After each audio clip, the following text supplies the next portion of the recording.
Hello and welcome to everyone joining us today for our JA of Greater Miami Career Speaker Series session with Nico Zini. Thank you, Nico, for joining us today. We're truly honored to have you as our guest. Thank you. Thank you for having me. Very excited. So I would like to begin by asking you to share a bit of your story with us so that the students can get to know you. Absolutely. I mean, it's a long story. It's a beautiful one, I think. Let me start from the beginning. I was born and raised in Milan, Italy. I was fortunate enough to grow up in a great household. My father is a doctor. My mom was a teacher. And I grew up with a passion for the game of soccer, the game of football, which I was very lucky to play at very different levels. And I reached the semi-professional level when I was 18, 19, 20. And I was pursuing my dream of becoming, of course, a soccer player. But then, dreams sometimes they fall short. So I moved to New York in a summer of 2011 just to study English and learn English. At the time, my English wasn't as good as today. And I went to NYU for English classes. And then I was in New York, and the United States really came at me very fast, and I fell in love with the country. Started playing soccer across the city. I got offered scholarships. And I ended up in Lake Wales, Florida, in a tiny, tiny Christian college, 2,000 students in Lake Wales. I got a full ride. I was the captain of the soccer team. I did my undergrad in 3 years. And then I moved back to New York, where I went to NYU to do my master in sports business. So that's where I started thinking, I couldn't make it as soccer players. What if I can work in sports? And that was my passion, of course, working in soccer later on in life. And then my career started. My career started in New York. I worked for FC Barcelona first for 5 years. I was the head of America, so I was overseeing everything that was United States, Brazil, Colombia, Mexico, the big markets where FC Barcelona brand and power was really strong. And then I came down to Miami. So I spent 10 years between a little bit of Florida during the semesters in schools and New York every summer, then a few years in New York. Then I came down to Miami. I was hired by Inter Miami to run their partnership. So I had a big team of 12 people, and we started and we built the department, and it was sales and servicing and really building the franchise from scratch right after COVID. And then Messi came, right? And I know all the kids love Leo, and he's such a great person to have here in South Florida and be the ambassador for the game of soccer here in the United States. And then I left at the end of the year after 3 phenomenal years. And I just joined recently in June the Miami host committee for the FIFA World Cup. So kind of closing the circle about my story with the game of football, the game of soccer. And here we are. That's awesome. Thank you so much for sharing. So can you expand on the current role that you have now that you're working as Vice President of Commercial Development for FIFA, right, World Cup Miami? Can you tell us a little bit more about what that work looks like?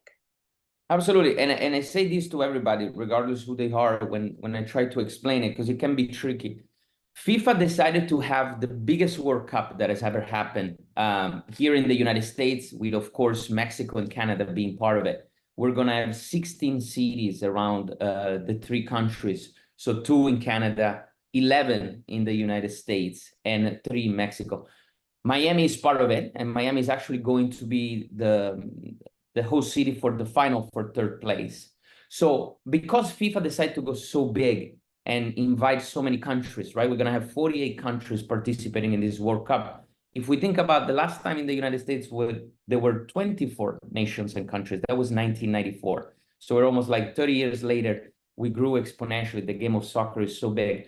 And so the cities and the Miami Host Committee, as other host committees, they're here to support FIFA, the execution of this mega event, right? The preparation of this mega event, and really taking care of all the aspects of such an event. So safety, security, logistics, operations, in my case, the commercial development. What does that mean? It means that we are a non-for-profit. So we're here to execute this event and making sure that we can highlight South Florida, all the counties, all the cities, and the passion for the game of soccer. But at the same time, we need to be able to raise funds to be able to deliver and cover the cost that we will incur. So Miami-Dade, all the different countries have been instrumental supporting us with public money. That's not enough. So we go out to private companies, public companies, donors to make sure that they're able to support us financially. That is my role, right? If I get into more details, is also the ability to develop strategic activations, marketing campaigns, assets, and rights that those companies or private individual can benefit from. That can be hospitality, going to the games with employees and clients. It can do building pitches in underprivileged communities, marketing campaigns, and TV campaigns. So that's a little bit my role of expertise. As of now, I'm a one-man show, but we will soon be growing because the momentum is picking up. And at the end of the day, the World Cup is in 2 years, but we know how time flies and we need to be ready. Wow, that's great. Thank you so much for sharing. So I have my next question, which is, can you tell us who or what inspired you to pursue a career in your field? And I feel like you touched a little bit upon that, but we would love to hear some more. Well, I'm a big believer that if you do what you love, you're not really working, right? And it's a little bit of a stretch, but I think it applies to majority of the time that I've done this, in the sense that I had this passion for sports, I had this passion for soccer. I was a good soccer player, not a great soccer player, so otherwise I would have become a pro. But so I said, you know what? I just love this game. I need to figure out a way to stay in sports, and that kind of was in the back of my head, but at the same time, it developed throughout my academic career. So with the sports management bachelor and then the sports business master at NYU, where I kind of was trying to really stay in this industry and make it. Then life is always a matter of moments, and you gotta be at the right spot at the right time, like to say. And I was fortunate enough to be there when FC Barcelona opened their first office, and the world just opened up for me in terms of being in the field that I wanted to be. So I knew I wanted to be in sports. It was a choice. And I think when you have a plan and you have a choice, it doesn't matter when you have the plan or when you have the choice, right? Everybody's different. A lot of people figure it out right after high school. A lot of people figure it out later in their 20s or in the mid-30s at times. It doesn't matter. But I think once you figure out, you put a plan together and you're able to execute it, and usually will pay off. And that's what happened with me. I would love to hear a little bit more, and I think for the students as well, to hear a little bit more about your master's degree and your undergraduate work and what types of courses that you took that helped you for this role that you're currently in. Absolutely. So both experiences were very important.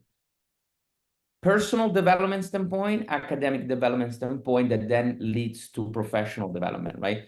So the personal development is fundamental because for me as an immigrant coming from another country at 21, I was fairly old, quote unquote, to move to another country, right? So I had to start again. But the environment at school in Florida gave me the ability to really develop personal skills because one, you have to develop the language, which is very important. It's not an easy one. Two, you have to develop how to interact with a new culture, with different communities. So that's something that is not so much academic, but at the same time, the school, the environment gives you that opportunity, right? Because schools allows us to connect with different people, with different peers, with students, but also with professors. So the undergrad for me was very important to develop that personal aspect. The master degree in NYU was very practical. And when I say practical, it's like was really focused on the thing that I wanted to learn. I learned great things about American sports that are completely different than European football, right? The structure, the legalities of it, the importance of revenue, the importance of marketing. Those are all things that in Europe 10 years ago were not as big as they are right now. And European football was trying to catch up. So for me to have the ability to have professors at NYU that worked at the NFL, at the NHL, at the ESPN. Those were like real stories, like the one that I'm telling today, right? And we can learn so much because you're like, oh my God, this is the world that I want to be in. So you have these role models. The master degree, I think that's the great thing about it. It really connects you to the real world in a way that is meaningful because you hear these stories and you're like, I want to do that. And you're able then to pick and choose which path you want. Thank you, Nico. My next question for you is if you can describe for us a typical day or week in your role and what that entails. I think a week is it's easier because my role is very flexible in the sense that usually I tend to start working on Sunday night. Sunday night around 4 or 5, right while I have Sunday football on, I start planning my week. So I'm looking at my agenda, I'm looking at my calendar, and I check which appointments, meetings, lunch. I do a lot of those to see and develop this relationship face to face with clients, which days are the busiest, right? And then I start working around the other days where I actually have to sit down at the computer, strategize, build documents, build proposal, and really put thoughts. I always try to have 2 hours every day that I block on my calendar so that nobody disturb me, so I can really focus on the things that I need to do. We live in an area where I'm probably very similar to many of the kids in the room, where I just jump on my phone and I jumped around and do millions of things. My girlfriend always tells me, it's like, just focus on one thing. My brain works that I need to do 2, 3 things at the same time. Some people say this is not good. It works for me. So find what works for you. But I think the planning of the week is very important, especially when you arrive to a point where you have so much to do. So I usually tend to divide that in meetings, lunches, and people to meet face to face. And then I block my times to work. Then there are always plenty of calls with different agencies, different entities that we work with. I go into the personal to close.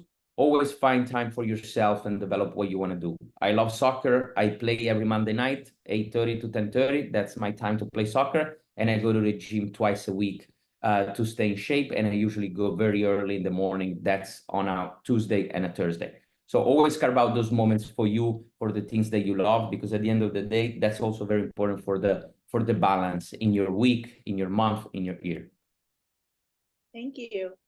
So my next question for you, Nico, is what are the most rewarding and challenging aspects of your job and of your work? The challenges are plenty. First and foremost, it's a new entity.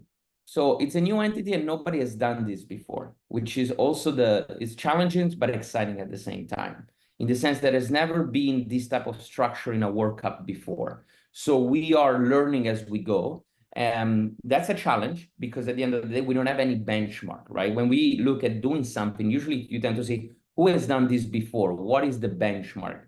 We don't have it. So we have the Super Bowl benchmark that was in Miami in 2019 or 2020. But it's not really realistic because the Super Bowl is one game and it's a week preparation, more or less. Here we're talking about 40 days. We have 7 games in Miami. It's completely different beast. That's the challenge. So how do we go about something that nobody really has done before and nobody's done? The other challenge, and it's a little more practical and direct for me, is to raise a lot of money to make sure that we can operate and we can cover our costs. But that's also the beauty of being in commercial, being in sales, is the excitement and the adrenaline to reach those numbers, to create and build activities that brands love. So those are the 2 main challenges, I would say. Okay, thank you. And my question to you now is, are there any specific skills or qualities that are essential for success in your field? So I think for the kids, it's important to understand that I'm a commercial guy. When you're a commercial guy, sales guy, you usually face clients. You face a lot of people. It's not your typical job where you're strategizing, you have a team, you might be more internal than external. I'm very client facing. So thinking about that role, the skills that you need to have are the ability to listen, which is fundamental, not just in my role, but in life in general, no? Understanding and learn how to listen to people, because there's so many messages that we receive between lines and at times they get lost. But those messages that are between lines, most of the times the most important one to understand the needs of somebody. For me, is to understand the needs of a company, the needs of a CMO, the needs of a marketing team. So listening is fundamental, and we can develop that by making sure that we really focus on, right? There's a difference between listening and hearing. So that's a very important skill. The second skill is talk to as many people as you can every day. Because I worked in restaurants. I left that little detail out. I worked in restaurants during my college days and my master days in New York City, which is one of the busiest cities in the world. And I always say, working in a restaurant in New York City is a PhD in psychology. And the reason why I'm saying this, but it's very true, because you interact and connect with so many individuals from all the different races and all the different neighborhoods and all the different classes. And it doesn't really matter who you are, right? But that allows you to connect and learn how to approach different people. Then translates into professional life in a very meaningful way. Third, and I know this is important, but it's also easy for this beautiful city and in general, the great area of Miami, learn different languages. I was fortunate enough I was born in Italy, I speak Italian, I learned English, and I'm fluent and I speak Spanish todos los días. So that's very important because in a world that is becoming more and more global, the ability to connect at a deeper level with a different language, it's fundamental. A lot of our kids in these communities already are. Please don't lose that and nurture that because it's very important. Thank you, Nico. So I would love to hear from you, and I know the students would as well, about any memorable career experiences that have had a significant impact on you. Well, so many. I will give you a few because they're different from the two main experiences. When I was at FC Barcelona, I think that's where I realized how powerful this game is, how powerful sports can be. And the reason I'm saying that, I traveled to Barcelona. I was based in New York, but I would go to Barcelona 6, 8 times a year. So discovering, of course, a different city and a different country and connecting with the people. But with FC Barcelona, I had the ability to travel across the United States when FC Barcelona played every summer, whether it was LA, Michigan, here in Miami, New York, Washington. And then I traveled abroad. I went to Tokyo with FC Barcelona. I was in Hong Kong with FC Barcelona. I was in Brazil with the legends of FC Barcelona. And what I noticed, and that's the most important aspect of it, the people cheering for FC Barcelona, waiting for the players, having themselves line up at the hotel. And that was mind-blowing to me because I said, this is so powerful. So that's what I took from the experience at FC Barcelona that was so global and so big. From Inter Miami is different because from Inter Miami, I built something and it was like starting from scratch almost because it was a new franchise in Miami. And then I realized how much Miami loved the game of football. And so the opportunity to build it in this community, I think, was tremendous. And now I'm doing the same, just at a larger scale when we have a mega event coming. And the important is how this mega event will impact our lives afterwards, post 2026. So in every experience, there is something that I take away back. I guess the most important aspect is continue to nurture the passion of this game. Thank you. And also, how large is your team for the World Cup 2026, the Miami team that you're working with? I know you said right now you're a team of one, but how many other people are involved right now on that committee? Absolutely. The way it's structured is we have a board of directors, right? There are these very influential people that helps us in the community from a very strategic, big picture standpoint. Then we have the executive committee team. So we have two co-chairs and two co-presidents, very influential people in their own industries. We have NBC president. We have Roddy Barreto, who's a big lobbyist here in Miami, very powerful person that has helped so many communities. And then we have our executive team that is actually the working team. So that is a team of 6 right now.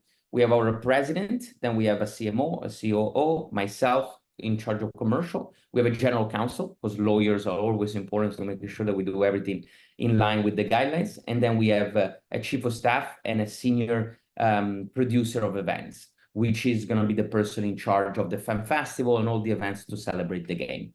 So we are a team of 6 that really focus on the day-to-day. We're going to expand that. Each vertical, each department will add resources. So I think we're going to be around a team of 20 during the peak. And then, of course, as always happens in this type of industry, we have agencies helping us from the outside. So we have a marketing agency, we have a commercial agencies. Those are agencies that help us feed the beast and the engine with more and more resources that we wouldn't be able to have on our own. And you also had mentioned to me earlier that there's a lot that you are going to be doing in the community to engage the community prior to the World Cup or during the World Cup. Can you share some of those things that you are looking to do or that the team is looking to do? Absolutely. So the FIFA, when they usually organize a big event like this one, they come into the communities in the countries and they make sure that there is a legacy project that is going to last. So how do we go into a community and really not only take the events, the games, but then leave a lasting legacy? For us as Miami, the priority is going to be access to football and sustainability. And as you all know, access to football is very important. What does that mean? The game is very, very expensive in certain areas where we don't have the access. Many families struggle with the access, but it's also a phenomenal tool for education because at the end of the day, team sports in general tend to create great dynamics, great relationship between the teammates and the coaches. So we want to make sure that we give the opportunity to these kids to have that. And so access to football wants to be a lasting legacy that will get into different communities around South Florida, from Palm Beach all the way down to the Keys, where we're going to put infrastructure. So we're going to see, do we need new fields? Do we need to refurbish new fields? Are fields already in good condition? And then we're going to put programming on top of that. So we're going to develop programming, school programming. We're going to have mentoring, learning centers, and so on and so forth. Those efforts will last in perpetuity with the communities, with the help of supporters and donors, like I mentioned before. And then we're going to have the sustainability aspect, just because we are Miami, our coast is so important, the water, the ocean. So how do we really educate the new generation, the preservations, making sure that everybody understand what recycling is, and so on and so forth. Those are the two main pillars for our legacy projects that will probably launch and start summer of 25. We're now selecting different partners that will help us. Same, like I said, for the agencies, we need partners local that can activate and help us execute. And then we will be launching. And hopefully many of the kids that will see this video will be able to benefit and really, enforce the fact that we're doing something good in the community that can really see the benefits. Thank you. And my next question for you is, can you share any passion projects of yours? Passion projects in outside of what I do from a professional standpoint? I'm a big cook. I love to cook. And I'll tell you a funny story. When I ended up in Lake Wales, which is a very, very tiny place in Central Florida, and you don't have many Italian restaurants, and I was very young. And so I started to ask my mother for recipes, and I started cooking. And long story short, I had the entire soccer team at least twice a week having pastas and cooking for everybody. That's how I started my passion, and then it developed. I worked in restaurants. So food, hospitality industry is another passion of mine that then, of course, I take home and I usually cook beautiful dinners, beautiful meals. That's passion point number one.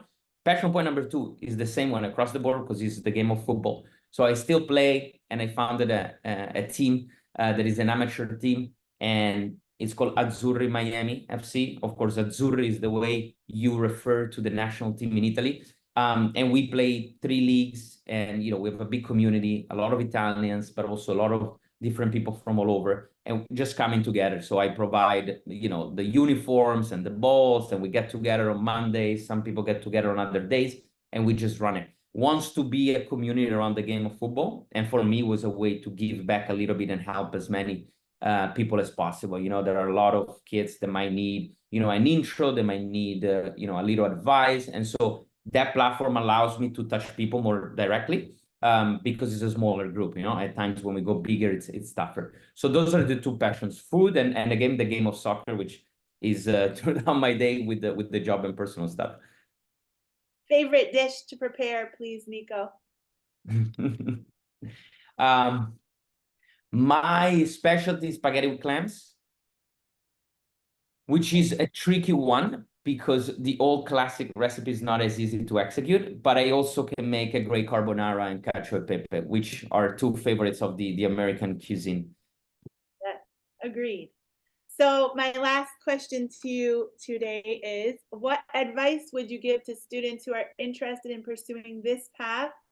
And also, are you planning on offering any internships for high school students as we get closer to having the World Cup in Miami? Would there be opportunities for high school students to participate or volunteer hours? I believe that there will be plenty of opportunities for everybody to be part of this. We are going to look the latest numbers that came in that we worked on with the governments, around 10,000 plus and volunteers during the tournament. 10,000 volunteers will be needed across Miami-Dade, Broward, and other counties. So there will be plenty of opportunities to be part of this mega event, and it's something that I think is going to be memorable. And everybody will remember forever just to be part of it because of their passions. I don't know if any of you have been part of such an event. I've been to Olympics, I've been to Champions League finals. You know, it's special when these type of events come into town, and in our region, it's going to be even more impactful with the passion that we have here. So plenty of opportunities with both the Miami Host Committee and the World Cup itself as volunteers. And then to your first question, my advice is really little by little understand what you love and try to understand how you can pursue that as a professional career, right? We have wonderful teachers in this room that they love what they do, regardless of the financial and the things that we all worry about. But like, what is that makes you happy to wake up? I had a story of a very close friend of mine used to work for me. The now wife, she was a teacher and she quit teaching. And she said, I'm done. You know, I want to go back into something different. I go into real estate. She tried real estate. And then she woke up one day and said, you know what? I miss the kids. I miss what I do. And she went back to teaching. The point is, realize what your passion is, because I go back to the opening statement. If you do what you love, it's way easier to work every day and go into the office or go into the place of work. And it doesn't matter what it is, because everybody has different passions. So identify that, and then make sure that you put milestones together that allows you to get closer and closer to the space that you want to be in. Thank you. Thank you so much for joining us today, Nico. We really appreciate your time. And I want to just say thank you to all the students who joined us today and the teachers. This has been great. We appreciate all of your wisdom that you shared, and wishing everyone a wonderful weekend. Thank you.